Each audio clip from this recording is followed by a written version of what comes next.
Welcome back to third and final part of getting the truck ready for winter. Today I'm going to be changing the oil and going over the bottom side of the truck, taking a good look at everything. I noticed the other day I had some wires hanging down on the backside, so I'm going to take a look at that, see what's going on there. Just look at CV boots, look for leaks, look along the brake lines, fuel lines, things like that. But we'll get into that when we get on the bottom side. So for right now, we're going to get started. All I have is my cement pad, but hey, it does the job. Got my ramps out.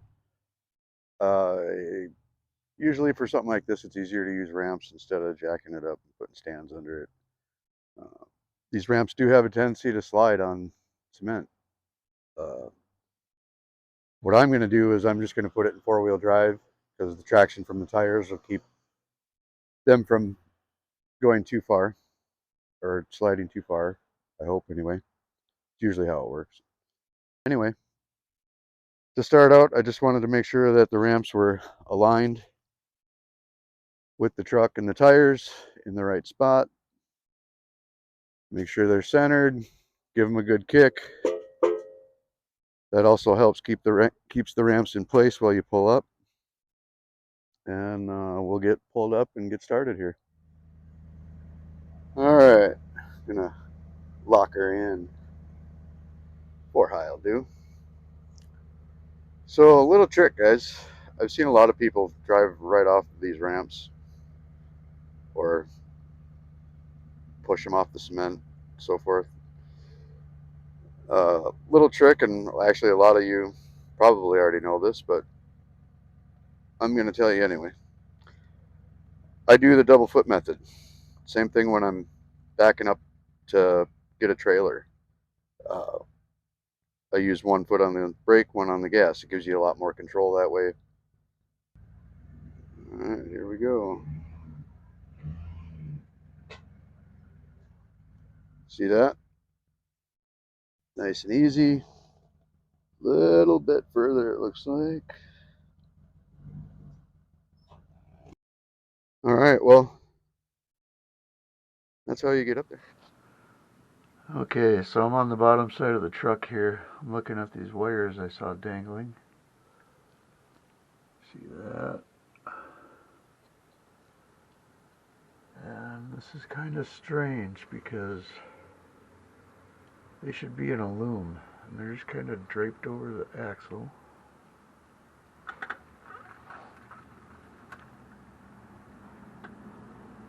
There they come out of a loom there. But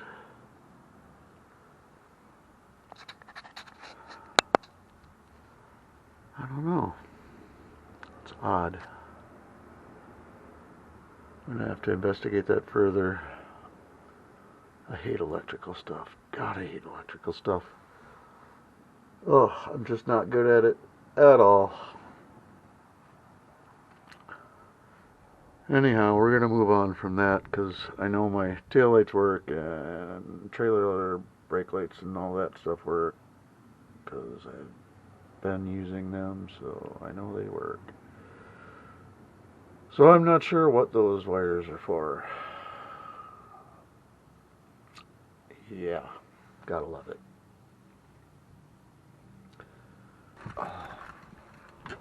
But everything else looks pretty good. The brake lines look good. Let's see. Yeah, all that stuff looks. Shock is a little rusty. Yeah, a little rusty, but what do you do? I'm not going to change that right now. Ooh. That doesn't look so great right there, though. I don't know if that's just the plastic housing. Is there? Huh, must just be a debris shield or something. But she broke.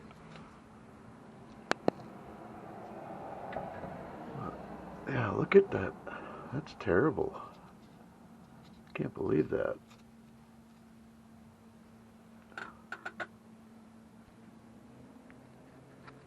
This is all going to have to be dealt with at some point. I'll have to get it up on the lift. Hit it with the wire brush.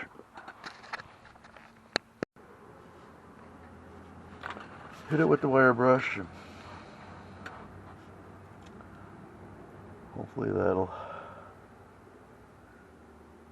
take some of that flaky stuff off and I can put a coating of something on there, pour 15 or that rubber, that other stuff that I use. Stuff's pretty cheap and seems to do pretty good.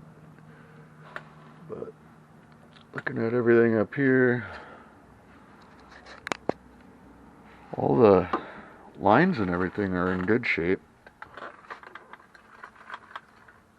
Fuel lines. The electronics all look intact, nothing's torn. Nothing looks like it's been rubbing on anything. Got our front drive shaft boot here. That looks pretty good. Looks to be in really good shape yet. U-joint. Let's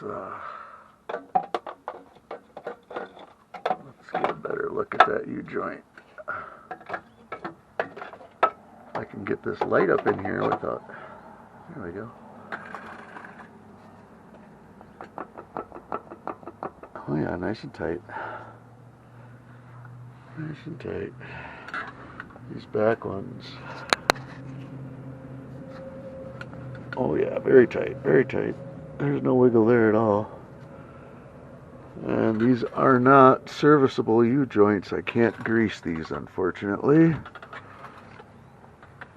I don't like that.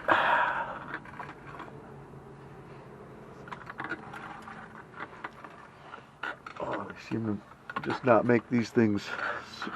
They don't want to make them serviceable for the average mechanic anymore. They want you to bring it into the dealership, so you spend money. But too bad you're not getting mine. And if you're anything like me, especially in this economy right now, you need to save, save, save. Learn how to do things yourself, even if you don't want to. Because guess what? The economy doesn't seem to be getting any better. And there's our oil filter there. I'm going to be pulling that puppy out. Transmission pan here. I have fluid for that, and waiting on the filter. Unfortunately, they had to order it, so that will not be in this video, but I am going to do it. It's just you know, all these little bolts right here. I usually start by taking out all the middle ones and leave 4 corners. Make sure you got a drain pan underneath here because it comes out everywhere. Actually, I might show you when I do this because I have a really neat little trick. I have a pump that's on a tank that's actually meant for pumping fluids like this out. I got it when I was doing outboards. And it works really well for sticking down a transmission tube to suck out as much of the transmission fluid as possible before you break this off. And it actually saves a lot on the mess. So maybe I will do a video on that. We'll see. But before we get on to the oil, let's just finish taking a good look at the underside here. Take a good look at our CV boots on the front drive CV shafts here for the 4-wheel drive. Those look to be in good shape.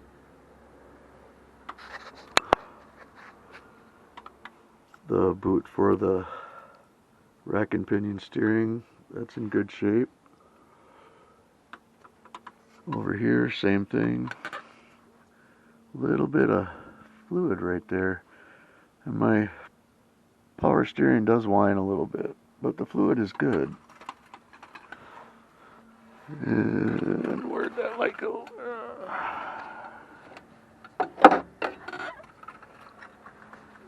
Something I did notice when I did the brakes and the tires on this, and I haven't got to it yet, is the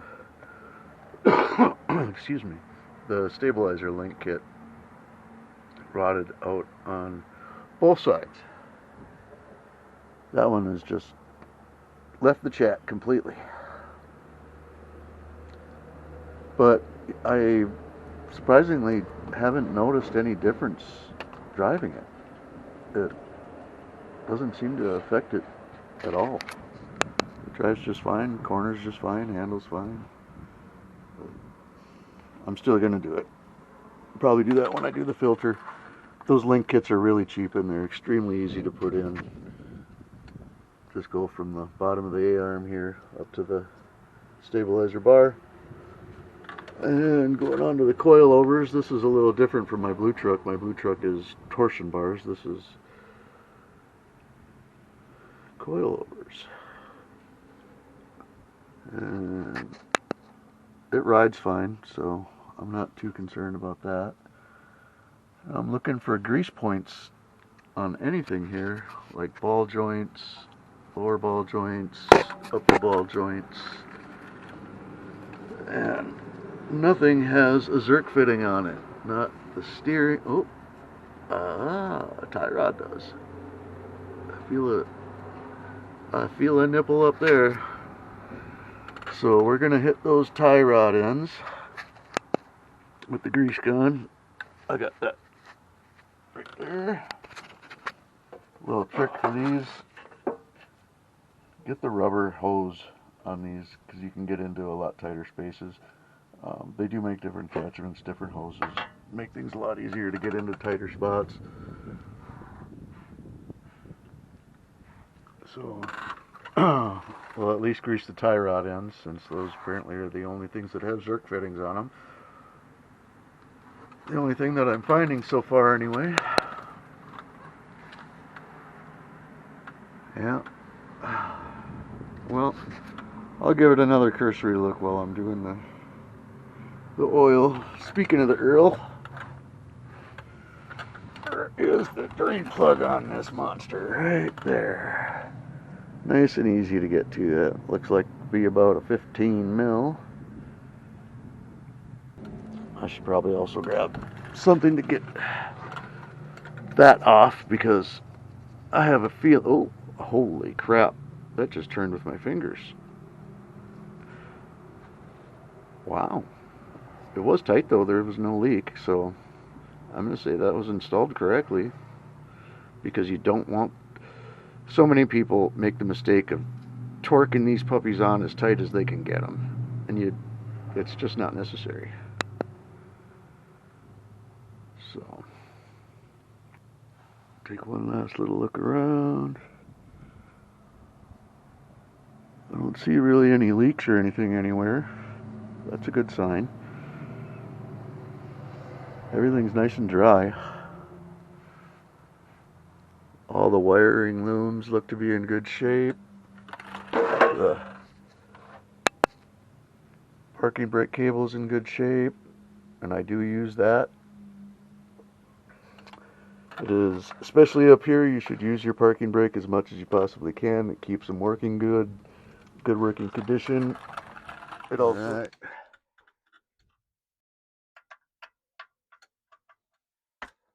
I was right, it was a 15 mil. That happens sometimes. Yeah, and this should be, the Earl should be good and toasty warm. Burn the crap out of me. Ah. Wow! Jesus! What did they put the frickin' fill plug in with? My Lanta!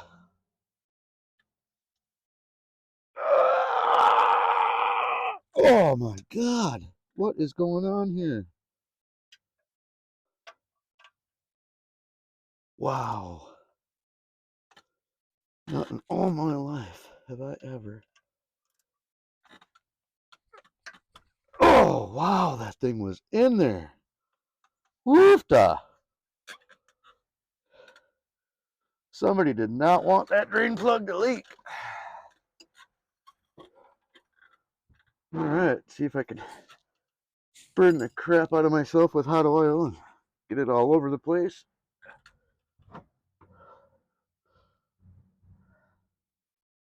And by the way, GM engineers, great job on putting the oil filler in a spot where it's not going to dump everywhere. This is actually one of the most convenient plug locations I've ever seen.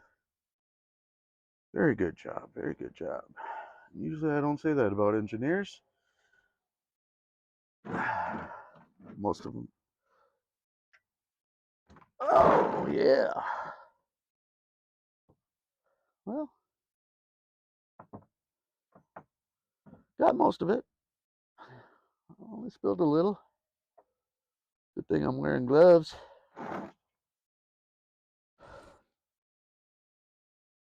Wow.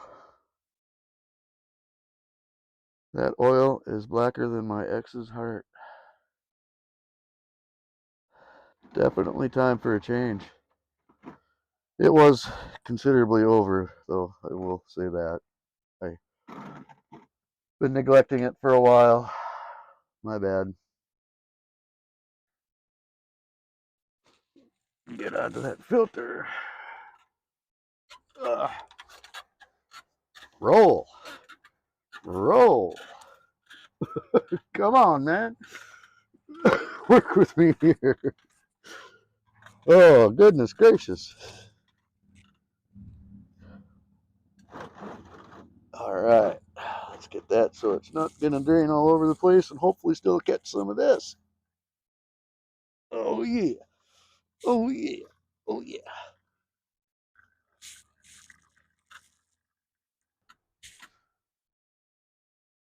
Yeah. You see that?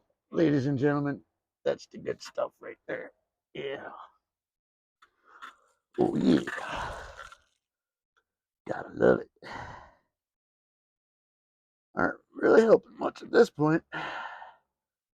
This was a messy. Whoa, yeah. That was messy. Um, drip over there. Drip over there. Drip over there. All right. Well, I got a little messy, but that was my own fault. Not really in the proper position here, I don't think. That's all right, though. We shall persevere.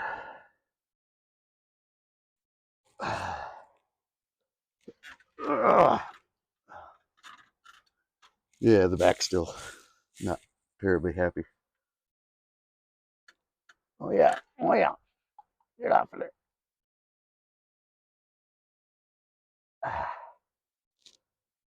Getting all over myself. All right, where is that filter? All right, got the new filter here. And of course, got wicks. If you can, get wicks or K&N. Stay away from Fram and the cheaper ones. Believe me when I say they are cheaper for a reason. You get what you pay for. And I did write the date and the miles on there, and this just turned 100,730. So got that on there, today's date. Don't forget to put a little Earl on the O-ring here on the rubber there.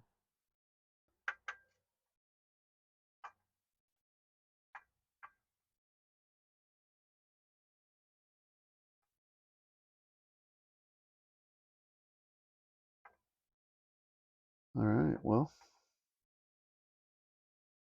filters in. Get that nice and snug.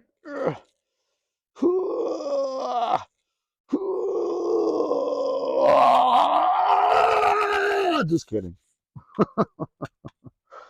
You don't want that thing that tight, believe me. Hand tight is plenty.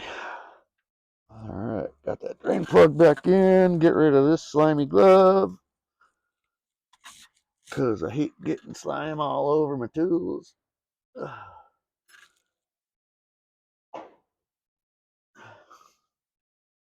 I know somebody out there is going, oh, part of the job.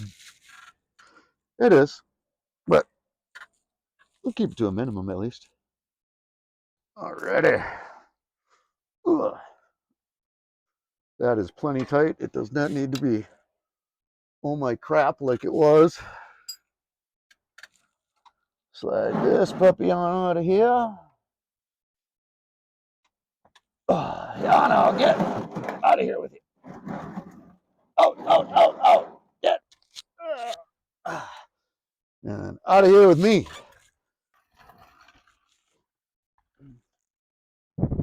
Now I know some of you are probably saying, why is he filming doing pouring oil in? Anybody can pour oil in. Yeah, you're right. Anybody can pour oil in. But a little trick I wanted to show you.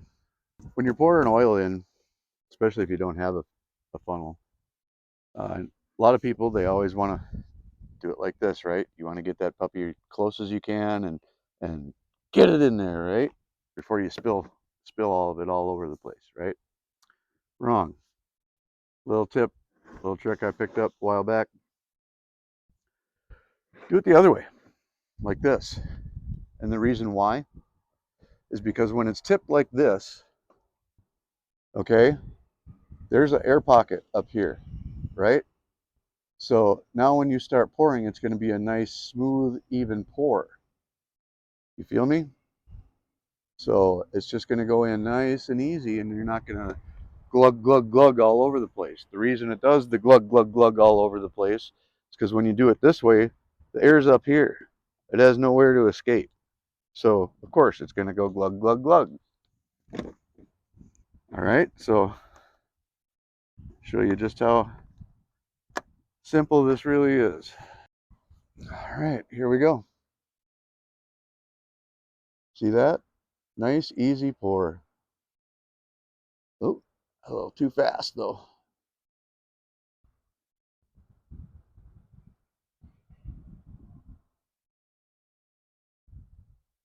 Yeah, nice and easy. Nice, easy pour.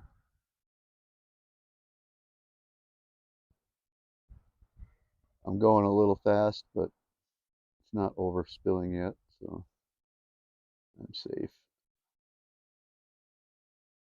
But that'll be it for now. I'm going to give this puppy a good wash. I'm going to get some fine cut cleaner and some wax and get the outside done. And I guess that's about it for getting the truck ready. Like I say, you mostly just want to go over everything. You know, take a look at your hoses, make sure there's no wear, no bubbles, you know, nothing's rubbing on anything. Same with your wires. Hoses, make sure there's no soft spots, things like that. Serpentine belt, I've already went over all that. Down below, went over that. You know, look at your CV boots, things like that. You know, in the wintertime up here in northern Wisconsin, that's not something you want to screw around with when it's cold. So better off to do it now when it's chilly, but still workable.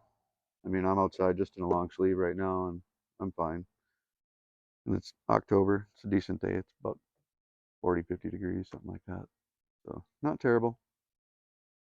Now's the time to get things done. You're not sweating. All right, one last thing before I finish up.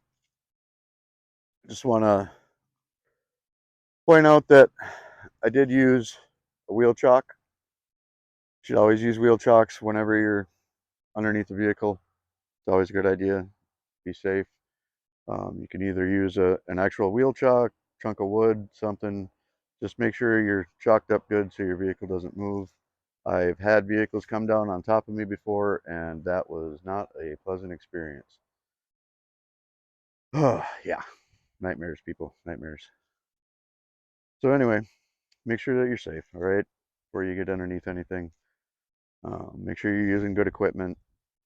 These steel ramps, I do have plastic ramps also, but they do not work with these heavy trucks. These heavy trucks, they fold those ramps. Another thing, your Earl. Make sure that you dispose of that properly. It's always a good idea to not pollute the environment with this crap. Um, Personally, I bring mine down to the leprechaun shop. I just put it back in the old jugs. That's what's nice about those containers there. You can just pour it right back into the jug that your new Earl came in, and you just bring that down there and recycle it. Do not just take it out and pour it out somewhere, please, because wherever you pour that stuff, nothing will grow there again. It actually used to be kind of a trick.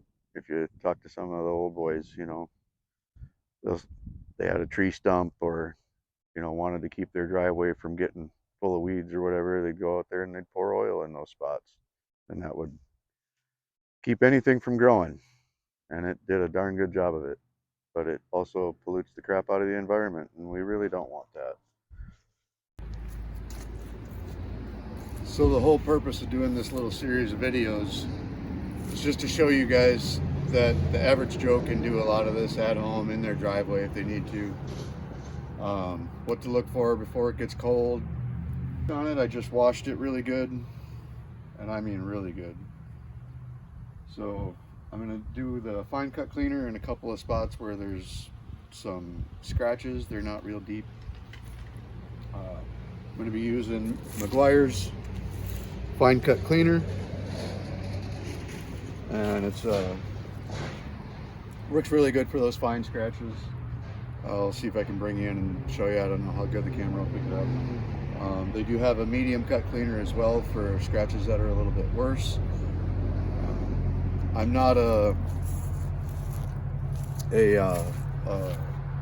detailer by any means, but I do know that when you're looking at paint, and if you're wondering about a scratch, if it'll buff out, if you can feel it with your fingernail,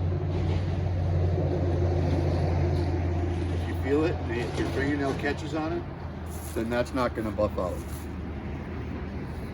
That you'll actually have to take a little paint pen and fix that. But as long as you don't feel it with your fingernail, medium fine cut cleaner should take that right out, and then just wax. If you have, let's say, pine tar, sap, something like that on your vehicle that you want to get off before you wax, if you don't know, a really good thing for that is just rubbing alcohol. It takes that stuff right off. If you have, let's say they just chip sealed the highway here, you know, so it's got that hot, fresh tar on it. You just drove through it and it's all over your vehicle. WD-40 works fantastic. I went through where they had freshly chip sealed on my Harley one day, and there was black spots all over it. It was just terrible. So I got out the WD-40 and went to town on it, and it took it right off. So just don't let it sit for too long. I didn't get all of it on the Harley, unfortunately, and I let it sit, and yeah, it's not good now. Now the WD-40 doesn't work so well once you let it sit. But there you have it. I'll see if I can show you some of these scratches here. One in particular that I noticed was right here. See if you can get in. Yeah, you can see it. And I can feel it just a tiny bit with my fingernail there. So that, good chance that won't buff out. But we'll give it a shot. There's a few other spots that it's just real light scratches, nothing Nothing major. I'll hit that with the fine cut cleaner and then wax the whole thing real good. And that'll be about it. Oh, the headlights. Wanted to tell you about that too. You see these headlights, these plastic headlights, they always have a tendency to start getting nasty, right? And then they get that filmy look to them, and then they're not as bright anymore. Well, what I do is, like right now, I already waxed it this spring, but right now I'm going to take that fine cut cleaner and I'm going to polish these real good with that, and then I'll wax them, and that keeps them looking really nice for a long time. They don't get that milky look that you always get with these composite headlights nowadays. So once again, thanks for watching. I really do appreciate every view that I get, and I mean every view. It means a lot to me, and I'm trying really hard to get this channel going. I'm doing the best that I can. It is a lot of hard work. Learning the editing process and how to actually act while I'm doing my filming. Trying to kind of find myself doing this too, you know. So you're gonna have to bear with me. I'm trying very hard, and I really appreciate everybody that subscribes. I'm hoping to hit 100 subscribers by Christmas. Fingers crossed. Stay tuned for a Halloween episode. I'm hoping that's going to come out really well. I'm really looking forward to making that one. I've already started on it a little bit, so thanks for watching, everybody. Tune in for more.